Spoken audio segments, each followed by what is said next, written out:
जो बचपन से पाली बड़ा की नौकरी दिलवाई, अब इसका क्या होगा? ये बच्चा है, उसका क्या? मिला, डीएसपी साहब से भी मिले, थाना प्रभारी से भी मिले, कहीं कोई गुंजाइश नहीं मिला। टेंशन में आ करके कि हमारा नौकरी कितना करने पर लगा है, मेरा नौकरी खत्म हो जाएगा। प्रशासन ने दबाव बढ़ाकर इन लोगों का नाम जोड़ा गया और पैसा वसूलने के लिए हो सकता है कि ये भी आत्महत्या कर ले। इसका रोजी रोटी कुछ नहीं है, कोई देखने वाला पंकज नहीं। कुमार और आप देख रहे हैं सफर तक। एक शिक्षक जो कि खनमा ग्राम के निवासी हैं, पिछले दिनों 11 तारीख को सबको पता चलता है कि उन्होंने आत्महत्या की है। आत्महत्या भागलपुर स्थित कहलगांव में होता है। उसके पीछे का क्या कारण है जानने के लिए जब हम यहाँ पहुंचे तो बहुत सारी बात निकलकर सामने आई है। सबसे पहले आप देख सकते हैं ये जो घर है उन्हीं राहुल कुमार का घर है और घर की स्थिति देख करके आप बता सकते हैं कि यहाँ पे कुर्की जब्ती की कार्रवाई की गई है। ये कुर्की जब्ती जो है 15 तारीख को होता है।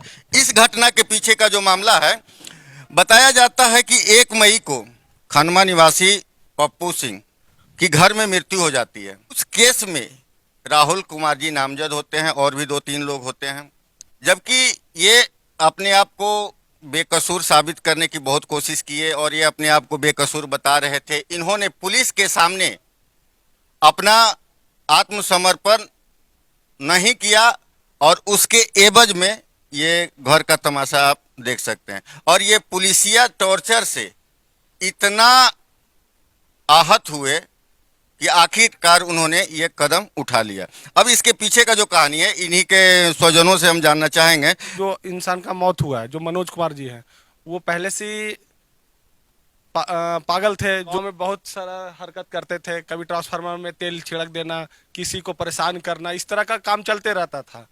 तो उसी टाइम में अपने ही परिवार में लगते थे। तो उसमें क्या हुआ, एक परिवार में तंग कर रहे थे, चाकू दिखाना चाहे जो भी हुआ। तो उन्होंने बोला कि ऐसा ऐसा काम कर रहे हैं, थोड़ा सपोर्ट करो, उसको समझाओ। तो उस टाइम में इन लोग 2-3 लोग का जो नाम दिया गया है, उन्होंने समझाने का कोशिश किए, समझाए भी। और ये घटना में ये हुआ कि उस टाइम में इनको घर पे रखा गया, उसी दिन मृत्यु हो गया। मृत्यु होने से अब उनके परिवार वाले इन पे आरोप लगा दिए कि नाम दे दिए कि ये है राहुल कुमार, प्रवीण कुमार, सुबन कुमार, कृष्णा सिंह, जो भी हैं सबका नाम दिया गया। ठीक है ना। बाकी इन लोग घटना में तो थे नहीं। उसके बाद जो जिनका पति का मृत्यु हुआ वो भी कोर्ट में जाकर हाफिडेविट में दिए हैं कि इन लोग का नाम नहीं है, इन लोग इस मैटर में थे ही नहीं। आप पेपर भी देख सकते हैं। तो और ये लड़का इतना परेशान हो गया क्योंकि सीधा लड़का था, स्कूल में टीचर है, सरकारी टीचर है, क्लर्क है। तो वो अब इस मैटर में जो रहेगा, बदमाश रहेगा, तो इस तरह का घटना करेगा ही नहीं। इतना परेशान हो गए पुलिस से, सब जगह हम लोग मदद के लिए गए पुलिस के पास, एसपी डीएसपी जहां भी हम लोग को लगा, आवेदन दिए, पोस्ट ऑफिस के थ्रू दिए, मेल करवाए, हर तरह से किए, मगर कोई भी सपोर्ट में नहीं किए। क्योंकि जो जब आवेदन हम लोग दिए हैं वो 5वें महीना का आवेदन है, आज अगस्त हो गया, 3 महीना बीत गया। अगर सही से सुपरविजन होता तो ये घटना हमको देखने को नहीं मिलता। यहाँ पे एक बिहार पुलिस का अमानवीय चेहरा सामने आ रहा है, जहाँ पे बिहार पुलिस के डीजीपी कहते हैं कि बिहार पुलिस फ्रेंडली पुलिस है और सबको सहयोग करके ले चलती है, लेकिन इस घटना में बिहार पुलिस का अमानवीय चेहरा सामने आता है। इन लोगों का साफ तौर पे कहना है कि हमने एसपी, डीएसपी, डीजीपी, आईजी सब तक के जाके मिला कि इस घटना की निष्पक्ष जांच हो ताकि सच निकलकर सामने आए। अगर ये निष्पक्ष जांच होता तो आज ये घटना देखने को नहीं मिलता। आखिरकार राहुल कुमार की गलती सिर्फ यह थी कि वो इनके परिवार में थे, इनका नाम पड़ा और ये आहत होकर के ये जो घर का आप तमाशा देख रहे हैं, इन सब तस्वीरों को देख करके वो इतना आहत हो गए कि अपने आप को जो है भगवान के हवाले कर दिया। राहुल कुमार का ससुर हूँ। 4 साल पहले शादी किए थे सर। वह किसी तरह से उनका सर्विस हुआ, उसके बाद 8-10 महीना पहले उनका ज्वाइनिंग हुआ। ये केस में नाम प्रतिमा देवी के द्वारा दिया गया और उसके बाद जो है सो बहुत डर के मामले से मैं एसपी से भी मिला, डीएसपी साहब से भी मिले, थाना प्रभारी से भी मिले, कहीं कोई गुंजाइश नहीं मिला। हम उनको समझाते हुए रहे और टेंशन में आ करके कि हमारा नौकरी कितना करने पर लगा है, मेरा नौकरी खत्म हो जाएगा। नौकरी खत्म हो जाएगा, हम क्या करेंगे, भूखे मर जाएंगे। ये सब बात सोचते हुए नहीं एसपी साहब मदद किए, नहीं डीएसपी साहब सब। हम एप्लीकेशन, मेरा बच्चा भी एक बैंक में है, वो भी जाके एसपी साहब से मिले थे, डीएसपी साहब से भी मिले, थाना प्रभारी से मिले। ये जो है सर सच्चाई का चीज नहीं है। का जमाने में सब चीज का बहुत बड़ा महत्व होता है, रुपया और पैसा। ये बहुत बोझ से लड़का दबा हुआ था और हमसे नहीं हुआ सका। इसमें कोई जांच नहीं किया गया प्रतिमा देवी के द्वारा, वो लिख कर भी दे दी थी, उसके पर भी विचार नहीं किया गया, न संज्ञान 64 का लिया गया। कुछ माने इस पर नहीं हुआ। इस लड़का को सोचते हुए कि मेरा सर्विस हुआ है बहुत परिश्रम के साथ, नहीं किसी के सामने आकर आए, एसपी साहब भी आए, डीएसपी साहब भी आए, और जो जिस समय वो बोल रही थी, उस समय बोल रही थी शुरू में कि 2 आदमी ने ये काम किया है, दबाव प्रशासन को देकर प्रशासन ने दबाव बढ़ाकर इन लोगों का नाम जोड़ा गया और पैसा वसूलने के लिए एक काम किया गया, और 1-2 आदमी ग्रामीण जो हैं उनके इशारे पर टोटल प्रशासन ये जो है सो काम किए हैं। और उसके बाद जब एसपी साहब से मेरा बच्चा बैंक में है, एक्सिस बैंक में है, मिलने के लिए गया तो कहा कि मुदाले को हाजिर करवाओ, हम सब जानते हैं कि तुम लोग पैसे के बल पर उसको तुम कीन लिया है। और उसके बाद जो है सो विपरीत में ये किया गया। सर हम क्या कर सकते हैं, मेरी बेटी का शादी 4 साल, अभी 26-27 वर्ष का उम्र है सर,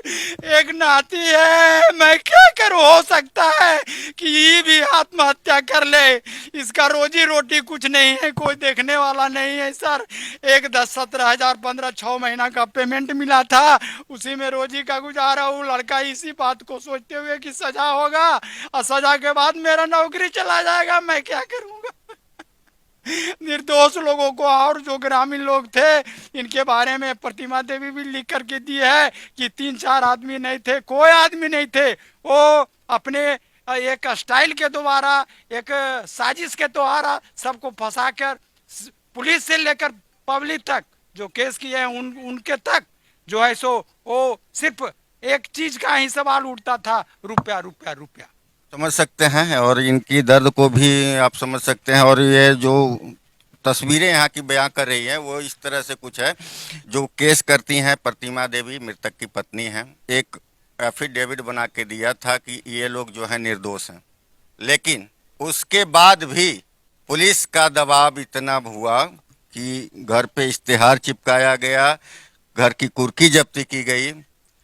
ये लोग गिड़गिड़ाते रहे कि कम से कम जांच किया जाए, लेकिन एसपी साहब आते हैं और घूम के चले जाते हैं। सुपरविजन क्या हुआ यहाँ के कोई भी ग्रामीण बताने से इनकार कर रहे हैं कि हमसे कुछ भी पूछा गया हो। तरफा कार्रवाई के चलते आज राहुल जी हम लोग के बीच में नहीं हैं। अब उनके पीछे विधवा माँ, पत्नी और 1 साल का बच्चा, 1.5 साल का। अब इनको देखने वाला यहाँ पे कोई नहीं है। इनकी दर्द को तो हम नहीं बांट सकते हैं, लेकिन आपके माध्यम से हम चाहेंगे कि इनके जो आश्रित हैं उनको न्याय मिले, उनके आगे की गुजर बसर की व्यवस्था किया जाए। वो एक शिक्षक थे और हाल ही फिलहाल उन्होंने नौकरी ज्वाइन की थी, इसी तरह से अपने परिवार का लालन पोषण कर रहे थे।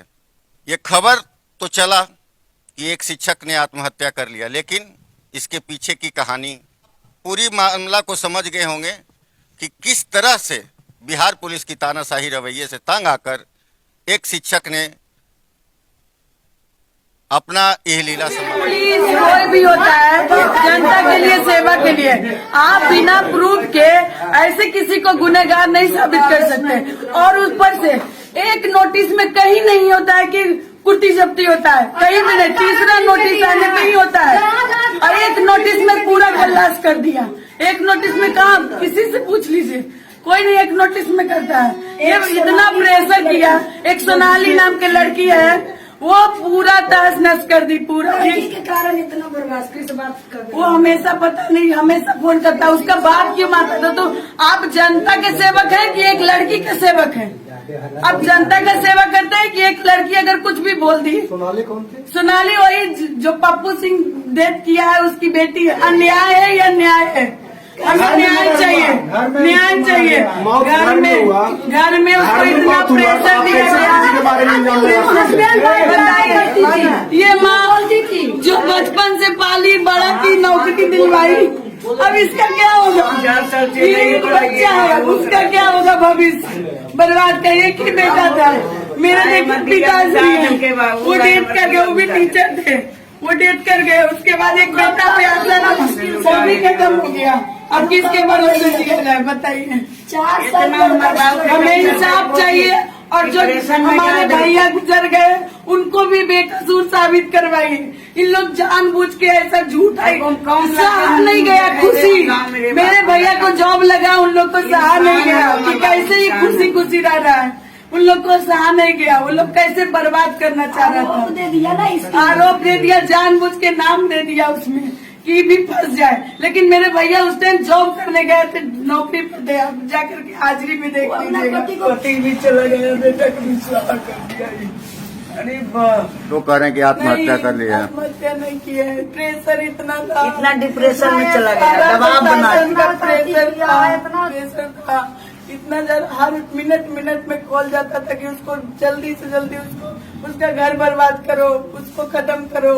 इतना प्रेशर दो कि क्या दिया हमको घर द्वार, मेंटली वो खत्म हो जाए। हम किसके भरोसे जिएंगे? मेरे पिताजी भी नहीं रहे, भाई भी नहीं रहा, सब चला गया, खत्म कर दिया सब। हमें सरकार से इंसाफ क्या चाहिए, चाहते हैं? इंसाफ चाहिए। और ये देखिए 1 साल का बच्चा है, 1.5 साल का। कैसे हम लोग रहेंगे, कैसे जिएंगे?